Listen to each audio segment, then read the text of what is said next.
Mabkhair, Rambazin, Mabkhair, merhaba. Selamu kelam. Merhaba Şimari Şarima. Merhaba.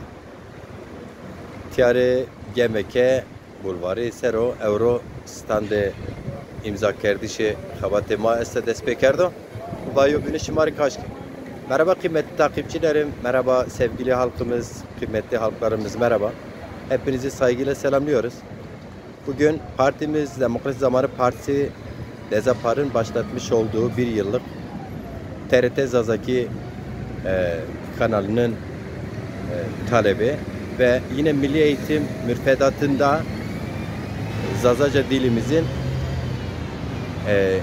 Milli Eğitim Müfredatında müstakil tanınması için başlatmış olduğumuz, partimizin başlatmış olduğu bir yıllık imza kampanyasının ilk somut, pratik, halka dokunan, halkla iç içe imza kampanyamız başlamıştır. Ben kısa bir çekim yapmak istedim. Bu çekimi basına da göndereceğim. O sebeple evet, bizim partimizin yeni logo rengarenk. Aslında tabii ki bugün rüzgar var. Rüzgar biraz bayraklarımızı sallıyor. Güzel. Böyle. Şimdi halkımız şimdiye kadar gerçekten bu ülkenin vatandaşı olan her kesimden imzalar aldık. Her kesimden imzalar aldık. Bunu açıkça söyleyeyim. Yani Vanlısından tutalım, Batmanlısına kadar, Elazığlısından Bingöllüsüne kadar, Ankaralısından Konyalısına kadar bugün gerçekten her kesimden imzalar aldık. Halkımızın tüm kesimlerin bu duyarlılığına müteşekkiriz.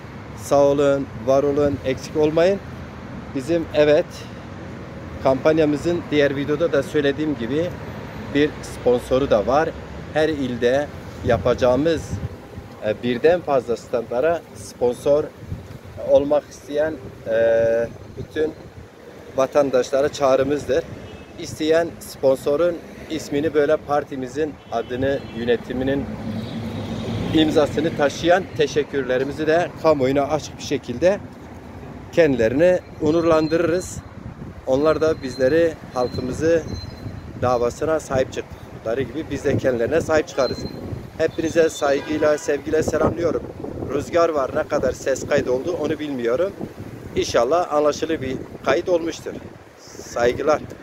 Ben Ali Demirel, Demokrasi Zamanı Partisi Genel Başkan Yardımcısı Ankara'dan. Selametle kalın.